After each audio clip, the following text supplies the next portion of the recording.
Coming up on Conestoga Connected. Thrifty Dreams heads to a Cambridge thrift shop and their host has an interesting question. If you want to hire me, can you? The Culinary Conestoga crew go to Bloom and learn what it takes to properly set the table. And Mike Check gives us a taste of the heavenly sounds of Deezed Man Collective. It's happening now on Conestoga Connected.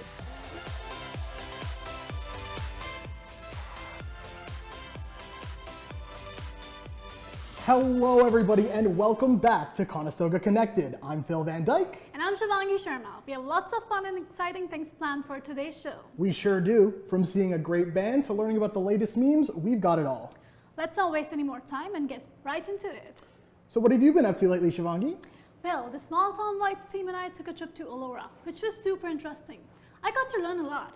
Did you know it was settled way back in 1817? No, I didn't, but I'm excited to learn all about it. Hi everyone and welcome back to Small Town Vibes. In this episode, we are here in Wellington County along Grand River in beautiful Elora. Elora is most known for its spectacular gorge in the Grand River Valley as well as historic architecture and friendly community feels. So let's not waste any more time and get right into these small town vibes.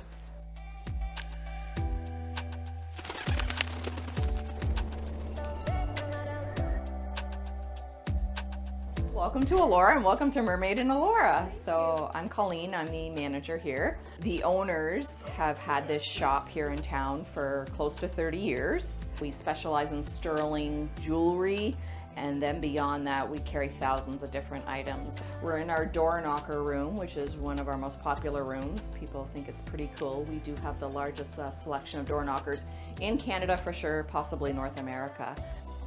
Mermaid is definitely a cornerstone in the community. I mean, it's got that eclectic vibe to it. It's got that friendly persona.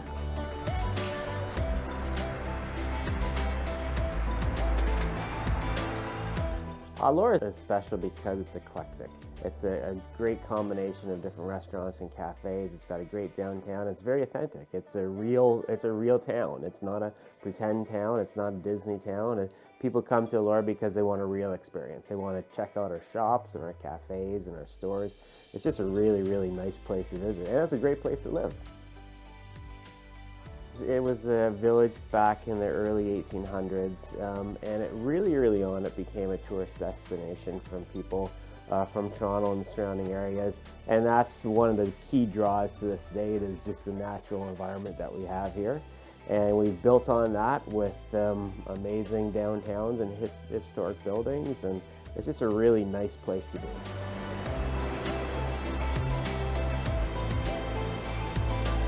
That's all the time we have today, and we hope you enjoyed this adventure as much as we did. We'll see you next time, only on Small Town Vibes.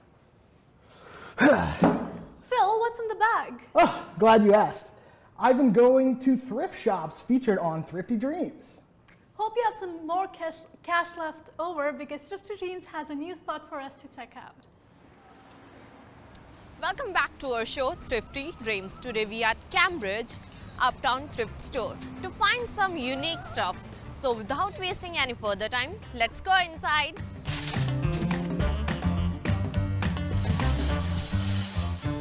The Uptown Thrift Store is a charity, non-profit organization opened in 2014. The hottest selling items here in the store, I would have to say clothing is probably top of the list.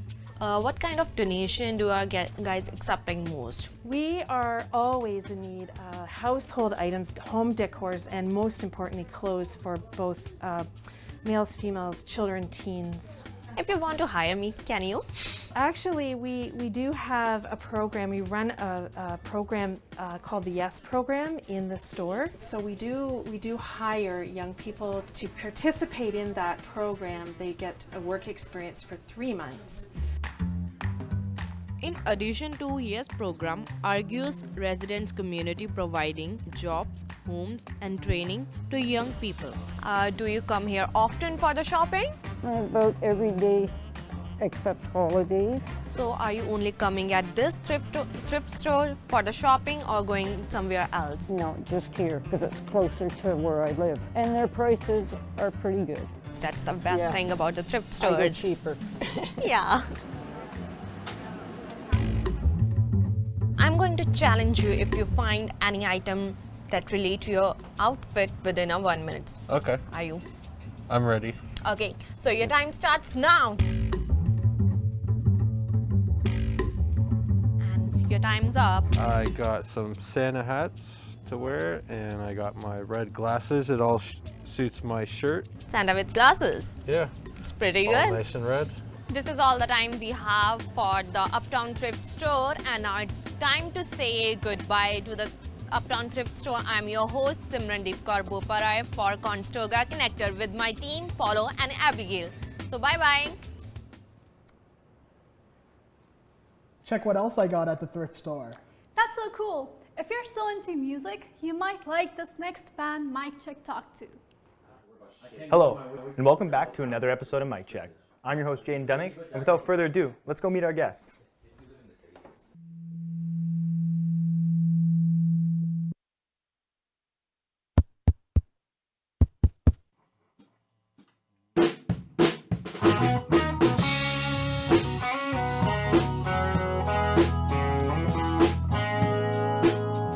We have a lot of influence of rock, pop, R&B, soul, funk.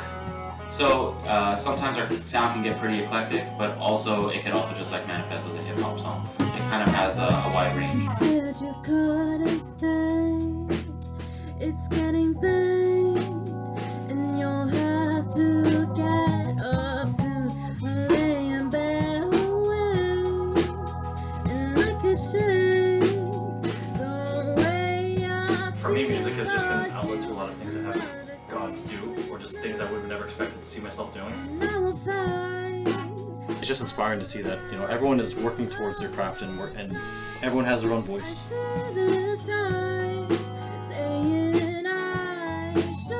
For me, I just get dopamine rushes when I press certain buttons on the keyboard, specific like combinations. So that's it. Loves piano. Yeah. It's just really fun. I just have a lot of fun. Like, I think it's a very rare thing for an entire group of people to have like similar commitments and mindset when it comes to making music as a group.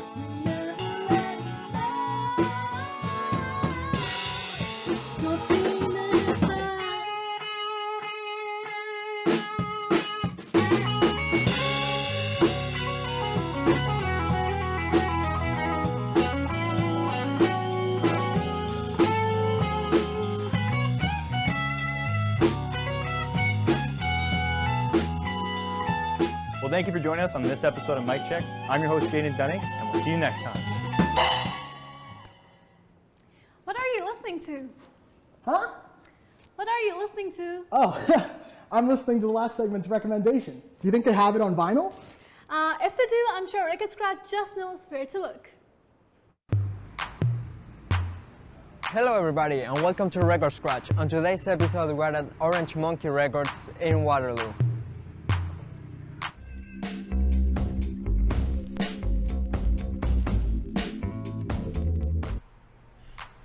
On today's episode we're going to be talking with Orange Monkey music owner Vince Davin. The store in 14 King Street, Waterloo has a unique presentation that warmly welcomes vinyl newcomers and collectors alike. We try to be unique and we're friendly, and and we try to just do it like we're like a specialty store, and we try to carry everything. Davin has stuck with vinyl since the early 90s, when most record stores deviated from the format. The sudden changes in the music industry and the poor treatment led him into opening his own music store.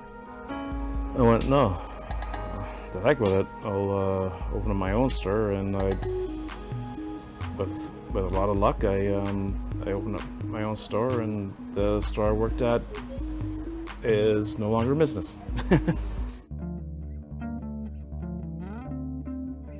It's Jimmy McGriff Groove Grease, and it's just like it's like a blues, organ, funky instrumental album. I've probably sold 200 copies of it. Really? Yeah. Both pretty recent, like within, like not that long over a year, I would say, like pretty recent. I think I got my first one mid-December of last year. It's something I've wanted to do like for a really long time, and it was always just like putting it off. I'm like, oh, it's an expensive hobby, which like it is a really expensive hobby, but it's a fun one. So I kind of came in here actually and like saw a vinyl that I wanted, and I was like, okay, fine, we're starting. Like once it starts, you don't stop. So yeah, yeah. So, if your record ever scratches, you now know where to go. Orange Monkey Records in Waterloo. Wow, that place looked pretty cool. You know what else is cool? TikTok trends. Is that so? Yeah, me and the boys from Defend the Trend got to dive into a pretty great TikTok meme this week, and I'm sure you'll love it. Welcome to Defend the Trend, the show where we take a closer look at internet memes and attempt to discover what made them so popular. Today, we're taking a closer look at the malleability of money. Does it jiggle? Does it fold? We're gonna find out.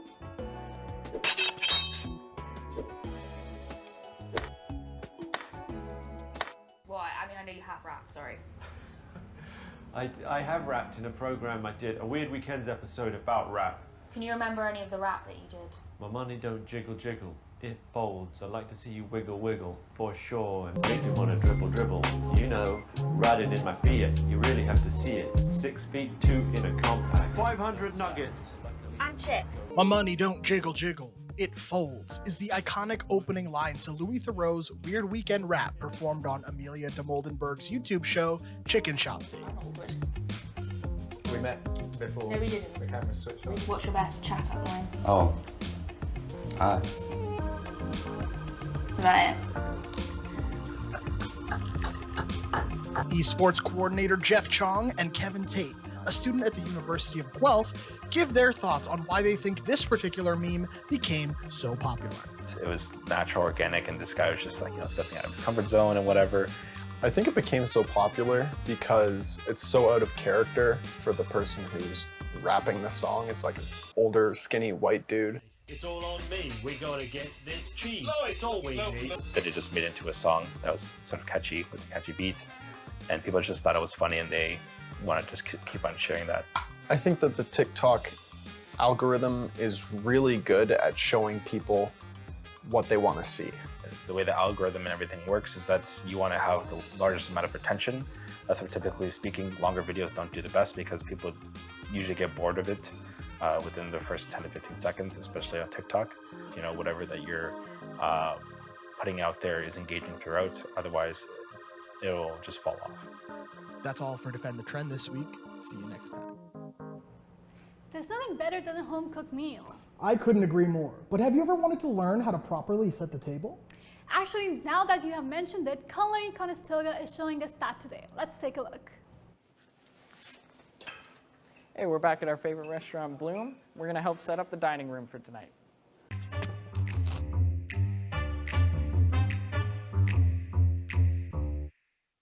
To get started, I first needed to talk to the maitre d', Daryl House, to learn how to properly set a table. Hey, so we're here with Daryl House, the maitre d' at Bloom, and he's going to show me how to set up some tables and fold some napkins. Is that right? Excellent. Looking forward to it. To properly fold napkins, keep the seam inward, then fold it about a third and bring up the bottom. Then do the same but sideways. And finally, make sure the fold is on the bottom. After properly folding napkins, it was time for the cutlery. When you're starting off, make sure that all your cutlery and all your glassware is polished nicely. And when we set from courses on the outside all the way in. All right? So we'll start here with our salad fork, 2 fingers from the bottom of the table, dinner knife, blade in, 2 fingers, soup spoon, 2 fingers. Glass goes to the top of the knife, bread plate, butter knife, blade in, line that up, the top there. Once I soaked all that information in, it was my turn. While I worked on the table, House informed me about the importance of table setting. A well-set, organized table helps the guests to sort of understand how many courses they're going to be having. It sort of demonstrates a professionalism if you can keep everything neat and well polished. With my table all set, it was time to get critiqued. A little bit straighter, okay? And once we've done that, like I said, you're 98% there. Thanks Daryl House for showing me how to set tables, and thank you everybody at Bloom.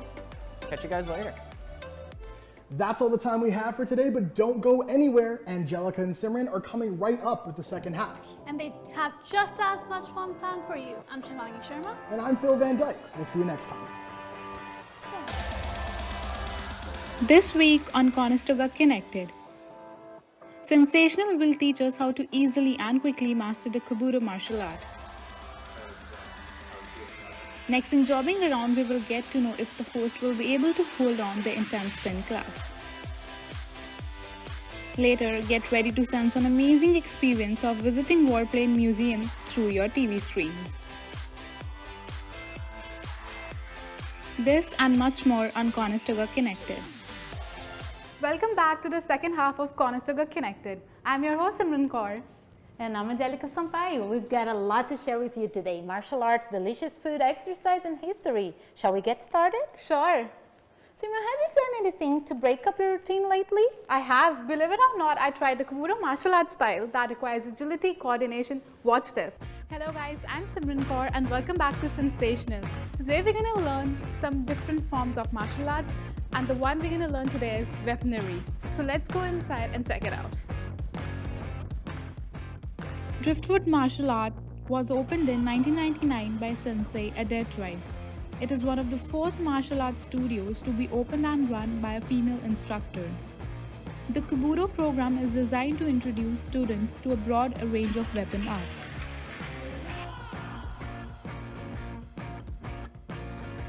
Before joining the weaponry class at Driftwood Martial Arts Studio, students are required to demonstrate a basic knowledge of karate techniques as well as strongly developed character skills.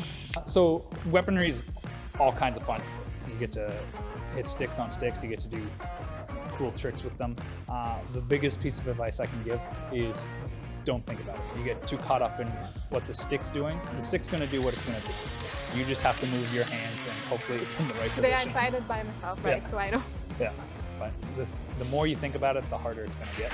So just don't think about it, go into it with an empty mind. I first started karate because I used to do judo, and then I like martial arts, but I didn't really enjoy judo, so we were trying other martial arts, and karate was the first one we tried, and I really, really enjoyed it. And then I joined the weapons program after that because I was doing weapons in my regular class, and I really enjoyed it, and so I signed up for the full weapons program. I've been doing this weapons program for about 3 years, since about the end of 2019, and karate overall for about 9 years.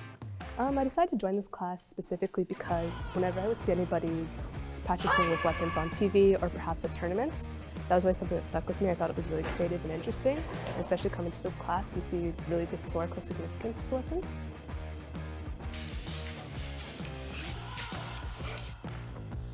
That's it for today, guys. I'm Simran Kaur signing off. See you next time. Wow, I didn't know you had so much talent. Me neither. All I know is that I worked up quite the sweat. Speaking of sweat, Jobbing Around traveled to a fitness studio this week to find out what it takes to be a spin instructor. Let's check it out.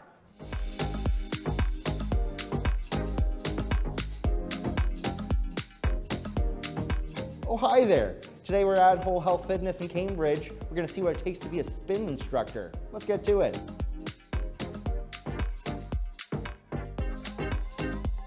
My name is Chelsea and I'm the owner here at Whole Health Strength and Fitness. I teach the spin classes, the strength classes, and offer personal training. The hardest part about being a spin instructor is not overworking yourself. It's one class that you participate in while you're teaching. Today I got to co-instruct Chelsea's class, but was feeling a little nervous, so I spoke with instructor Britt to hear about why this job is so great. The best part is just to get people moving. Like, I really love encouraging movement, and I love seeing people just get their sweat on. And as people started to come in, hop on your bikes and let's get going. I was ready to get my sweat on. We're gonna stay here for a little bit longer. Let's add the resistance back, hands up. How you guys feeling? Good? Good form, guys, unlike mine. I'm done. As the class was coming to an end, it was time to stretch and wipe down the bikes. Yeah, let's go like this. If I can even do that right now. I can't feel my legs, I'm not sure about you guys. Shake them out a bit. Oh, I hope that made you feel better. Before the class left, I wanted to know what they thought of my instructing. I think you did amazing. It was very good. My legs are pretty much dead. But more importantly, I want to know what Chelsea thought. Well, I got one last question. It's a big one. Would you hire me? If you got certified and a little bit more practice, yes. Yeah? Yeah. Oh, wow. Okay. Thank you so much for letting us come and take over your studio for a day. It's been awesome. Well, that was exhausting. I gotta go home and get showered, so see you next time. Bye. After watching all that exercise, I'm ready for some lunch. What about you, Angelica? Lunch sounds amazing and right on time since the crew from Taste Hub are about to show us some Bangladesh food culture. Faiz Mohammed is a native of Bangladesh. He traveled all the way from Bangladesh to Canada in order to pursue his future dreams, which is to become an entrepreneur. He's a business student at Conestoga College. He told me he's going to make something special today. Let's go check it out. My name is Faiz Mohammed. I'm from Bangladesh. It's been almost 2 years since I have arrived in Canada, and I used to work as a front office manager back in my hometown. Canadian culture is actually good, and even though it's a mixed up cultural pot, I can understand many of the cultures. Even though life is good in Canada, sometimes I miss my home and I miss my homely food. Faiz and his friend are going to make a traditional Bangladeshi biryani for us today.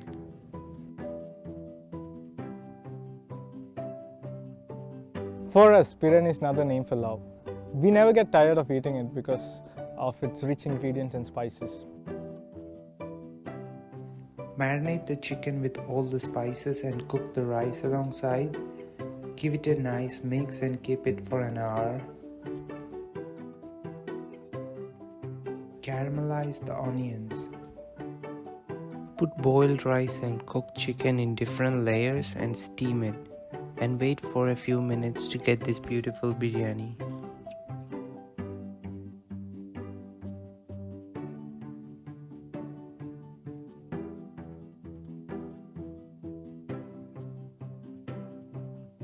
Stir the rice and chicken very well so that it can make a great mix.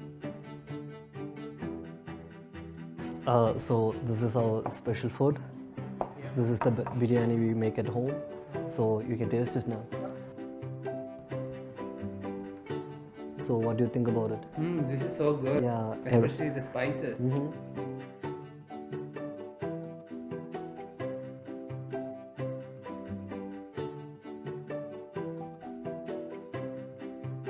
Thanks for watching Taste Hub.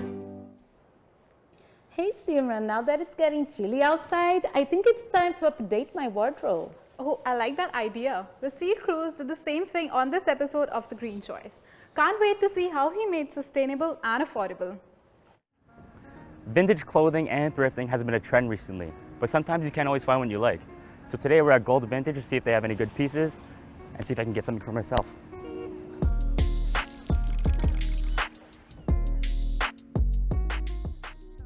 Owners Wayne Rogers and Connor LePage opened their business right out of high school from Georgetown, Ontario, and moved here last month.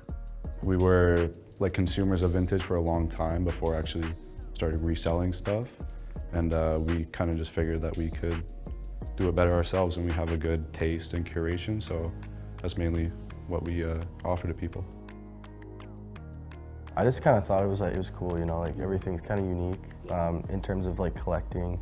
Like I definitely like band tees a lot. Random pop culture stuff like I'm super into if it's just something random and kind of different. Sustainability is an important driver towards the vintage clothing industry, and within the past 5 years, resale has grown 21 times faster than retail. It is also estimated that some garments are only worn 7 to 10 times before even being discarded.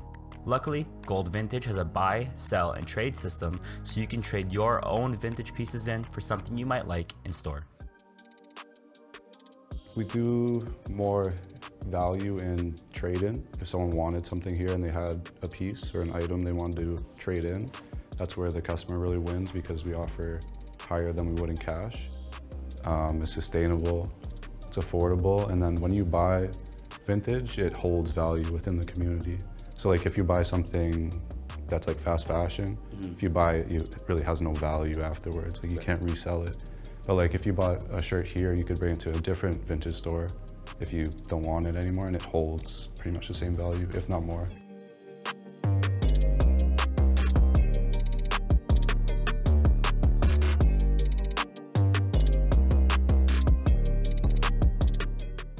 If you're looking to trade in some of your vintage pieces or buy some more, come to Gold Vintage. I'm Rasir Cruz signing off. With winter finally here, I could use a vacation. What about you, Angelica? A flight to the Bahamas sounds pretty nice right now. It sure does. Speaking of flight, Peter Holmes visited Warplane Museum to learn about the history of flights. Let's check it out.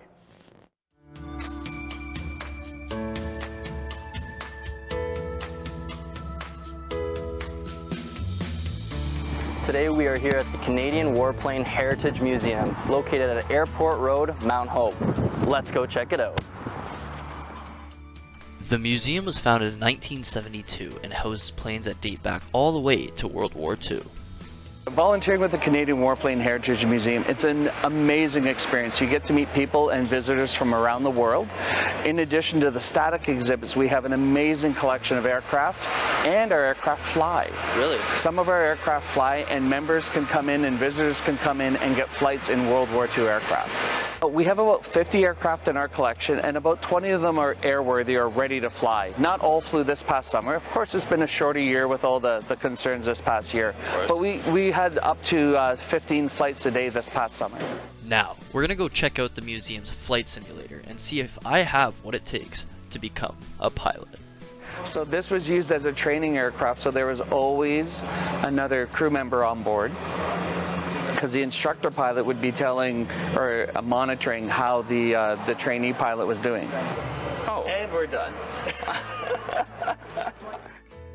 Well, the museum itself is very significant to Hamilton. It is one of the top 2 visitor sites for Hamilton, including the Royal Botanical Gardens.